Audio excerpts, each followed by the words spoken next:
In this video, we'll be talking about some of the problems that arise during ranked games, and when you're starting to lose, how to come back from a game. Right.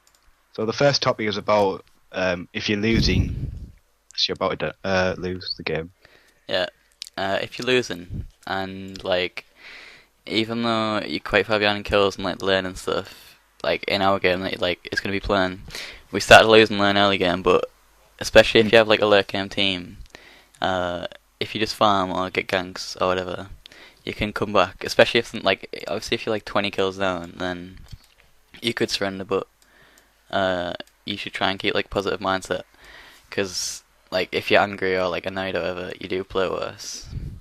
I mean, like a lot of people come to the conclusion that we've lost the game within 5 minutes. Hmm. Someone gets first blood, but the actual fact is that most people kind of come back from the game during the point. So you shouldn't really try and get a surrender or be negative to everyone else, because Yeah. that just makes everyone play shit. Yeah, if you flame peel it, like you should try and be nice to people. Like it sounds gay, Positive but like encouragement and stuff. yeah, instead of like just flaming them, try and suggest what they should do, and like even if you don't do that, just don't say anything, because like if you flame them, like they don't start playing better, so there's no point really. It just makes like you lose more really.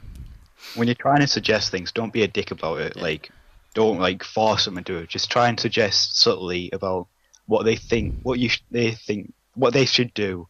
But obviously, you get people saying, "Oh, give me a gank now, gank, gank, gank." yeah, You especially should try and avoid that as well. yeah, don't like ask for ganks all the time, because the jungler has to do a lot, and like most people flame the jungler, and it's the same with ward, and like if you don't have any wards, don't just instantly blame the spot, because like everyone has a trinket and everyone can buy a ward, so everyone should try and ward at least, like use the trinket at least. Like loads of people don't use the trinket even though it's free.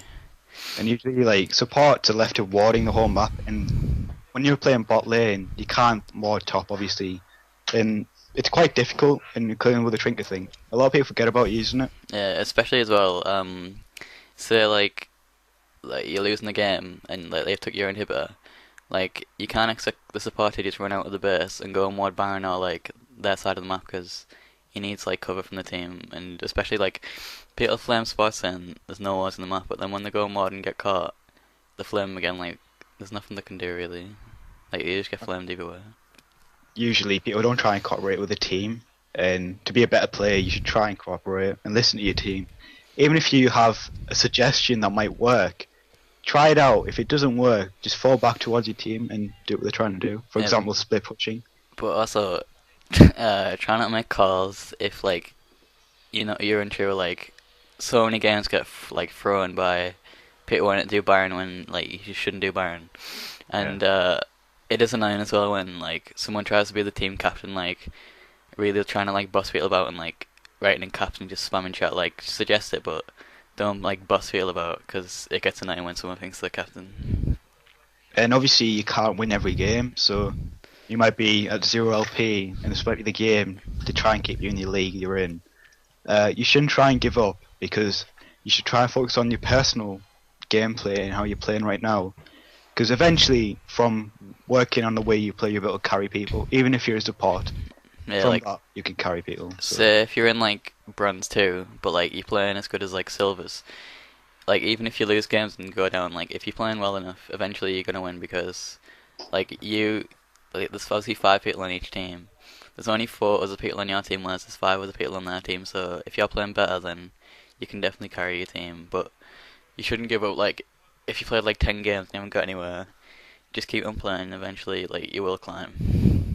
one thing that I should mention is that if you're on a losing streak, take a break from a game. Yeah, Uh, if you're losing 2, 3 games, instead of getting angry and taking out on your team, just do something else, play another game, play Dominion, and then just come back to the game. yeah. You know? We played Dominion quite a lot, because Yeah. like I don't know why, but like losing streaks and winning streaks like definitely do exist. Like it doesn't really make sense that like You win 'cause once you win one game, like nothing's carried over at the other game, but like your mentality goes into it quite a lot. Like if say you like play really well in the game, but like your team fucks up and you end up losing, and then you play a game straight after, like you often lose that game. Like it happens to me all the time. Like you play a game and like someone plays really bad and you get annoyed, and then you play another game and like it just goes horribly, and then like you fall into a trap of just losing loads of games, and then like you've been playing all day, like winning a couple of games, and then you're just gonna lose in street and lose it all. So like I take a break quite a lot if I start losing games, or when I'm playing with Shiv, we just play to minion or like air ammo, hide and seek.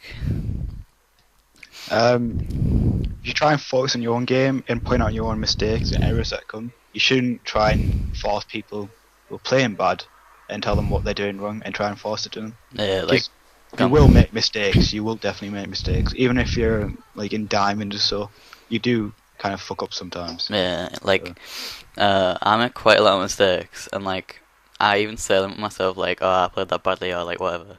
Just to remind yourself, like, obviously other people will make mistakes like around you, but if you focus on their mistakes and like say, oh, it was their fault, you could have played it better as well. Most of the time, like, no one plays perfect, so if you focus on other people's mistakes, then you're never gonna improve what you're doing. Whereas you should just try and focus on your own game, and then see what you're doing wrong and try to solve it. In actual gameplay, when you're playing bot lane, actually any role, the importance of farming is extremely important because about 20 creeps or 10 creeps, that can mean a champion kill. Yeah. So I think in this game we lose bot tower, but the thing is though, a lot of creeps are getting pushed to the second tower. So knowing when to take the tower is important as well, because say if you get a minion lead lane like bot lane for instance, and then you take the tower down like really early, you'll get denied, and like to farm you'll have to push up a lot more, and it opens up you to ganks, and it allows the enemy to like free farm. So like you can leave that tower up, and like Shiv said, like creeps, especially in lower leagues, like people play like really aggressive and just fight all the time. Whereas if you just farm, then like 20 creeps is like one champion kill. So if you can get like a big minion lead, then like you get a lot of gold advantage. I think another importance is understanding how to last hit as well.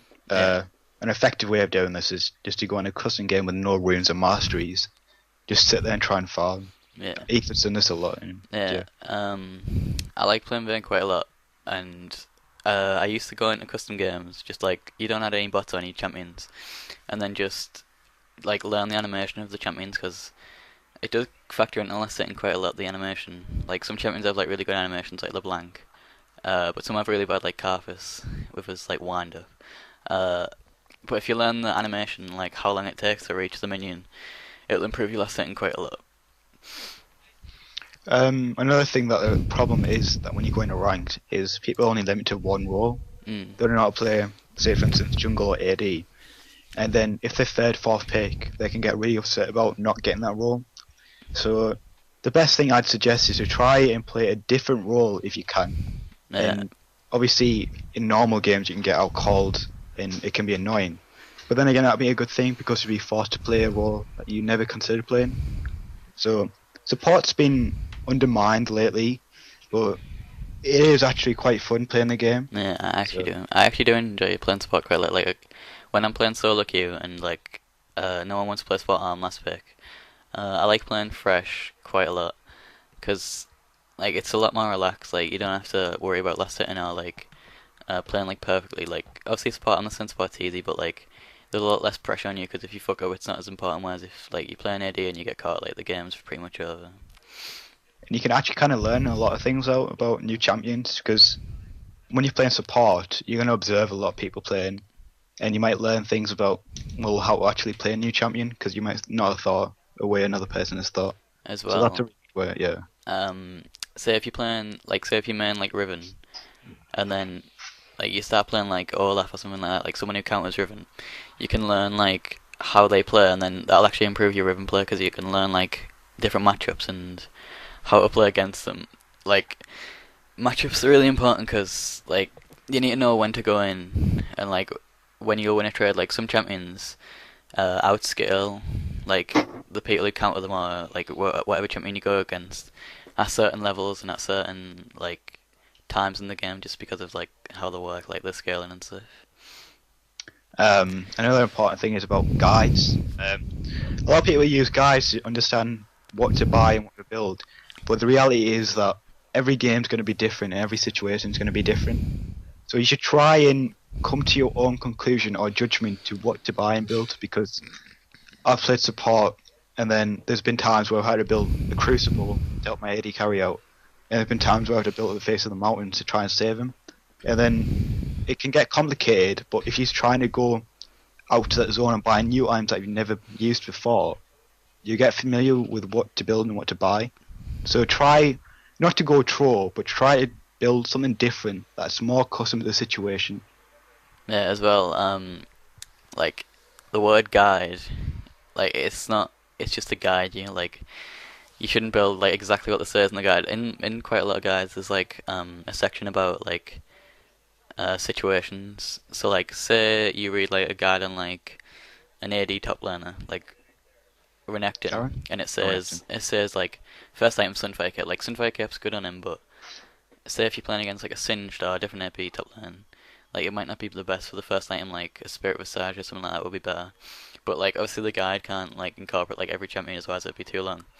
So you just need to like realize when to buy certain stuff, like when to buy like say if you get a Haunting guys, if you're playing against a team that's like really squishy, upgrading it like into Leandries like isn't a good idea because it's percentage health. Whereas if they've got a lot of tanks, obviously they'll do a lot more damage to them. Yeah, that's important as well. Um, I think you should try and play champions that are in the meta, because if you're a beginner and you want to try and win ranked games in solo queue, there's not much point playing a champion that isn't as strong. So normally banned champions in games are usually strong, but try to play a champion that's relatively easy and you can scale really well with them. Um, just try and do that, and you'll obviously get good at it. Yeah, early game champion's really good in solo queue because if someone like say you play someone like LeBlanc, like she's not that good late game, but she just destroys a lane, and if you kill like your enemy like 3 or 4 times, like the rest of the team, like the morale of the enemy team goes down a lot, and once the enemy starts flaming, like that's actually good for you Yeah, because that's good for you. then like they start playing worse, and their mid laner might even go AFK or one of their team. And although like she doesn't skill when at the late game, the game won't even get to late game, so it doesn't even matter. Like, but like you said, playing champions that you don't know how to play, like just because they're strong, it doesn't matter. Like if you don't know how to play them, then you won't be able to like utilize them. You shouldn't really go into a ranked game without playing the champion at least once, I think, Mm. because unless you played League enough to kind of understand the champions and stuff, I don't think you should try and go into a ranked game and play for the first time. Even though there are some like occasions where you've played extremely well and you get lucky with it, most of the time you don't do that well. So just maybe try it out in a bot game, or maybe like try a normal, and that'll just get you more familiar with the champion. And Yeah, like just go in full force in the rank game. especially champions have like a different mechanic. Like nowadays, the new champions are quite different to like previous ones. Like before, like when I started playing, it was like a new champion every 2 weeks, and like all of them were pretty much the same, like mechanic wise. Whereas like for instance, Yasuo's just came out. He's like pretty different with like his ult. You can only use it as knock up, and his Q like is quite different, and his W as well. That's like a unique thing that he blocks stuff. Like I tried to play him in like Dominion, and I had no idea what I was doing with him. Like first time I played him, I went like 1 in 10. Like if I went to a rank game and did that, like obviously we would have lost. So practicing champions, especially if they have like different mechanics towards the champions, is definitely important. I think it's also important to mention that you should try and get familiar with the new champion or anyone you're playing, understanding all their abilities and what they do. Because I didn't realize that Leona's actual passive gave extra damage. I didn't realize that it actually worked. So once I realized that, I kind of knew that going all in on Leona, you'd always come out on top. So you should always try and read what abilities they do. Yeah, I'm The actually damage bad at stuff. doing that because like some champions do like I don't know, no, they're like unpopular. Like I don't even know what they do. Like in the game that I was gonna be playing, there's a Karma on the other team, and like wait, I don't know if it's happened yet, but on the dragon fight, like we go in, and because Karma's been, she's got quite a lot of AP. She just hits like me and him for like half our health, and we had like no idea like what damage she does or what her abilities even do. Because like you don't see Karma very often, or like in other champions like that. So there is some champions that like you should try and learn like what the spells do. Like for instance, like we both know that Ezreal's E, like the cooldown, it's the same at every level. I mean the mana cost, it's the same at every level. It's like 90 mana. So if you look at Ezreal and he has like 50 mana, you know, like say if you're playing Blitz, you can hook him and he has no escape. think another thing to add is that if you're in a ranked game and you use the LoL counter to counter the person, you shouldn't really try and play the person you've never played before to counter the person, because you'll never win sometimes. It's probably best to play someone who actually is countered and you know how to play extremely well. Yeah. Yeah, because that makes sense for you because you know the mechanics behind the person, and you'll probably win compared to someone like you don't know how to play and you don't know abilities and stuff. So that's Yeah. another reason why you shouldn't just go on lockout and just play a person that you don't know. Yeah, you see that a lot. Like someone picks like Cassidin, and then the other person just picks like Talon, even though they've never played him before. And Mm. like, yes, Talon like might do well against Cassidin, but you need to know why and like how to like utilize like the strengths, like why it counters them. If you've never played the champion before and you don't know how it counters them or why, like you won't beat them in lane probably unless like they don't know how to play their champion. So like, just Sorry. try and play someone who you know how to play rather than just counter. I think an example of this was when I played Lulu in a game before. Um, I went on lockout and I found a character, and I don't know how to play Lulu extremely well because I haven't played her for a very long time. And then we just didn't end up winning because I didn't know how to play her that well. So just try to go for a champion that you're quite confident with, or you've played just enough with. Obviously, I'm trying to limit you from playing other champions. Yeah. Next is don't overextend unless you know that you can definitely get the kill, and usually like get the kill and get out. Sometimes you can get the kill, and if it's like a shutdown or it's killing there already, and you're like the jungler or something, then it'll be worth it, obviously. But uh, like you see it a lot, especially at lower leagues. Like people just chase like so far, and a lot of the time they end up not getting the kill and dying, and like it puts like you lose a lot of kills and get a lot of deaths by doing it. You need to remember that this is a team game, and what you do affects the whole team. So if there's not a lot of wards on the map, and you don't know where everyone is, it's not a good idea to overextend and try and push. And you think you're going to be helping your team, but you're not, because by you getting caught, for example, the AD, he's trying to split push bot, and then we don't know where the enemy team is. You dying results probably a loss for the whole team because you're that important. So don't try and do anything that you're not comfortable with or you don't have any vision with. Yeah, and it can like mess up the full game because say you have a shutdown and like the enemy mid kills you and you're like bot lane, the enemy mid then gets 500 gold and gets quite a lot, like quite far ahead of your mid, and then mid lane can lose and it can snowball into like the whole game going like lost. Yeah. It's so annoying as well when someone like feeds you lane. I think another thing that is important is when understanding when to split push. There are times when split pushing is really effective and can win the game, but there's times where having a full team fight and coming out on top would be a better, I think, more of an action to do Yeah. compared to split pushing. Because we had a game where there was a Riven who just refused to come mid and just win. Because of that, even though she was fed and she did a lot of damage, she wouldn't come bot and mid and kill anyone. So we lost that game just from refusing cooperating with the team. Yeah, that was a horrible game. Like Yeah. split pushing, like it is good, but it's not like it doesn't work that well in solo queue because you need good coordination. Like, say if someone split pushed, like you see it a lot, like someone split pushing bot, it's like 30 minutes in, all the enemy team goes bot lane and kills them. Like the rest of the team should be taking Baron because there's no resistance against it. But you see people like farming wolves or Wraiths, like when all the teams in one in one lane. Yeah. So like it does work in like pre-mid and it does work to an extent in solo queue, but it's not like that good in solo queue really. Understanding objectives, that's very important because you've lost your tower at bot lane and you don't know where you're going. And Yeah. the importance of that is really because if you've got no global gold and you've got dragon up, you should try and contest for dragon. That will kind of put you back into the game. Yeah, So, objectives like, especially dragon in lower like leagues. Like say if you playing jungle and you gank bot and you get a double kill on their bot lane and your bot lane's got quite a lot of health and you've got quite a lot of health, you should take dragon or the tower or both. Like a lot of people get a double kill and then just like recall or just go and farm jungle or something. Like once you get an advantage, push the advantage further and try and get like even more gold from it. Yeah, and obviously global gold does affect the team because everyone else is getting global out of it, so that's really important. Yeah. I think the importance of duo queue as well. A lot of people think about they say that dueling would result in less trolls, and which it actually does, and you've got more chance of winning. But people have the mindset of saying that, oh, these people would troll. One thing that annoys me so much is when people say like all pre-mades fail, or like the game has nothing to do with the fact that you pre-made, like it doesn't matter, and then people say, oh, like best pre-made ever or something like that. It's so annoying. Like it doesn't even make sense. Like if you play them with your friend and you know that they're not going to troll, and you know that like they're good, uh, like that limits how many trolls can be on your team. Because if you're playing solo, you have four of people who could potentially be like trollers or like terrible. If you're playing duo queue, it's obviously only three.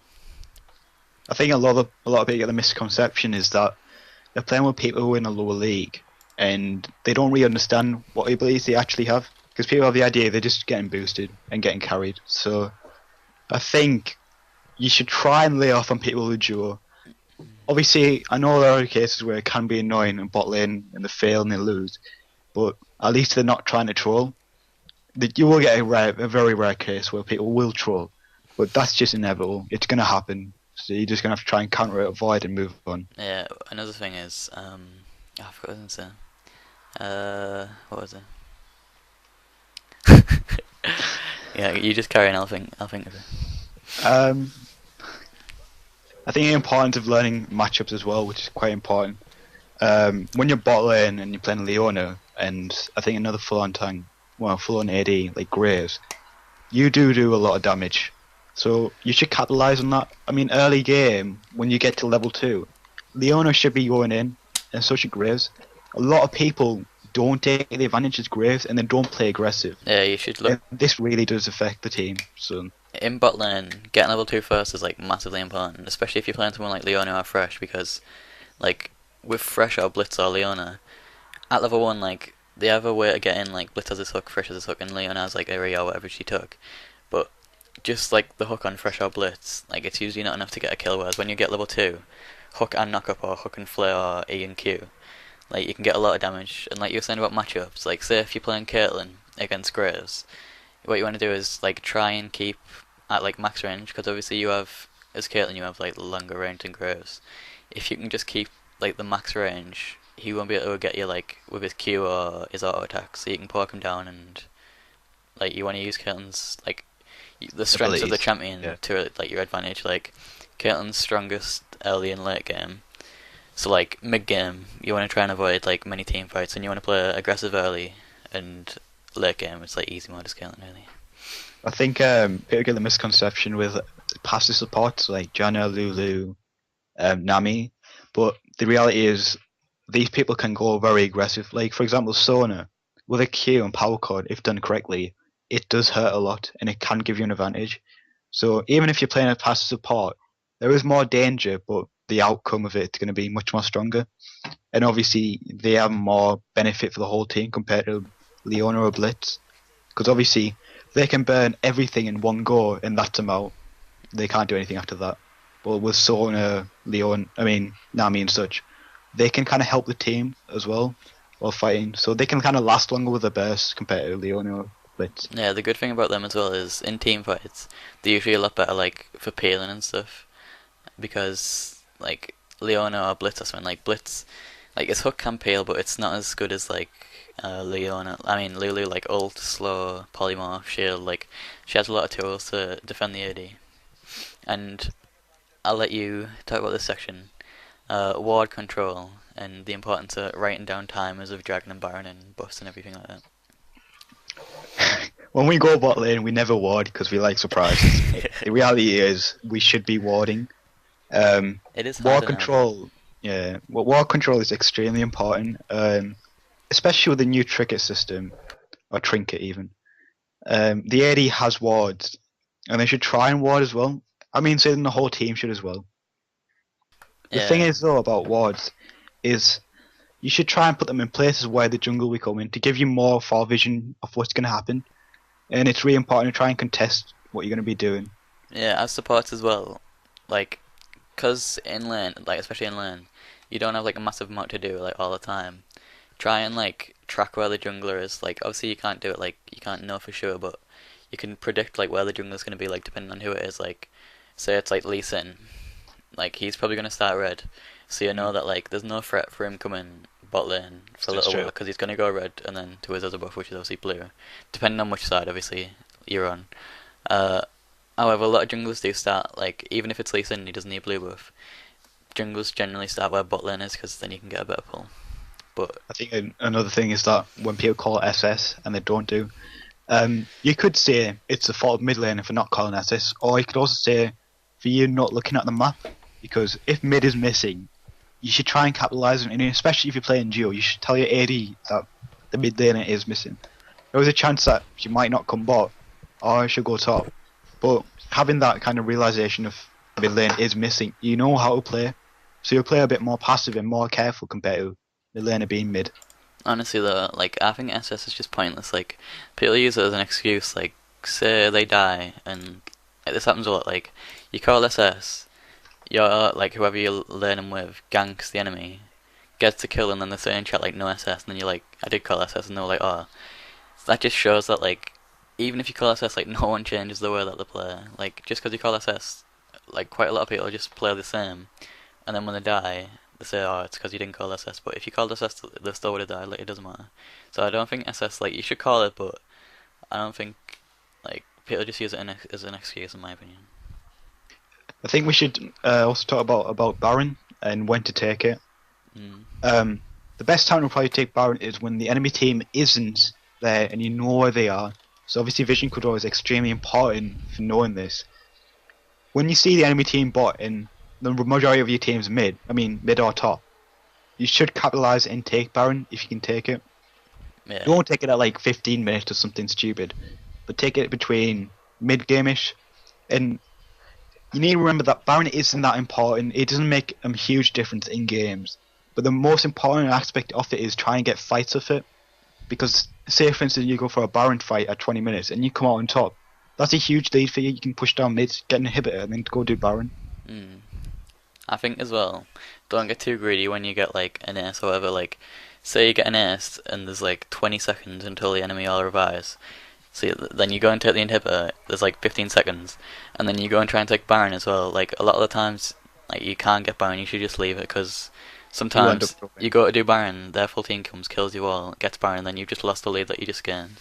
So, but you should also try and write down the timer of Dragon and Baron because like say you kill Dragon like uncontested and the enemy doesn't have wards in it, and then you get the timer down. They have no idea when it spawns, so you can be there ready with like a pink or sweeping lens, clear out their wards or they might not even have any wards, and then just get it again and again. And once you get the first Dragon, it's quite easy to get more. And the same with Baron and even Bust. Like we don't do it that much, but you see No. like when Odd1 plays jungle, he always writes down like the buff timers like red and blue and like their red and blue and stuff, because it just helps you like know when to be where to be at what time. It also tells you where the jungler might be as well. Because you know where the jungle will be in the red or blue. Yeah, like once it gets to like 7 minutes 20, which is usually when blue or red spawns, depending on what they did first, you know that the jungle is probably going to be around that area. Yeah. Right, I think that's pretty much it, to be honest. Right. Have you got anything else? Um, just try to have fun as well. I suppose Yeah, that's quite important. yeah, it is a game. Don't be an asshole in games. Try and cooperate with your team, and you should be well with it. Yeah, That's pretty much it. I think when you're playing duo queue as well, like the majority of people playing duo queue play bot lane, and we tend to play bot lane most of the time because. But the main reason we do that is because you're always last pick, so you Yeah. generally get support, and you not that good at as lanes. Like you can play top decently well, but support's really I'm all you can play. one champ to play Yeah, top. yeah. It's team, so Teemo top legendary play. 100%. But if like you can play different lanes, you can definitely like you don't just have to play duo queue. Like you can play jungle and mid or top and mid or like anything like that. And when you're playing jungle and a lane, obviously you should try and like camp the lane because you can get like whoever you duo queuing with ahead.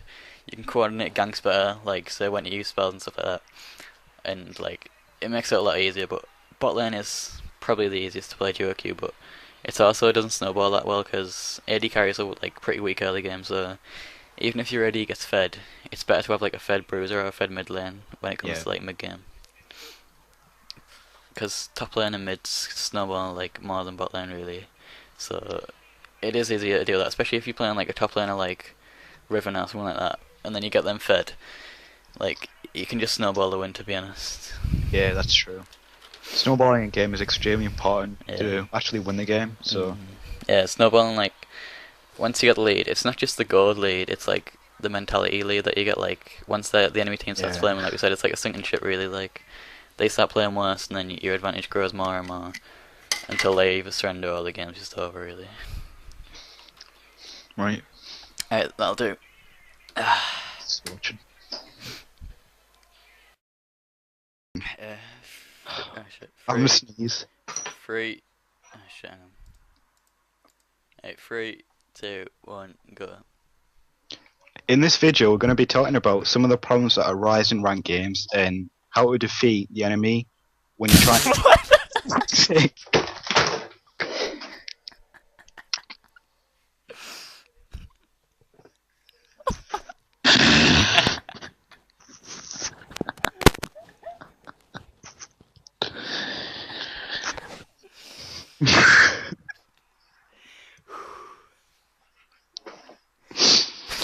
Oh shit, man. Fuck I'm sorry, not doing spontaneously, right? I can't think of stuff to I say. just said defeat the enemy. Oh my god. Fucking hell. 2, 1, go.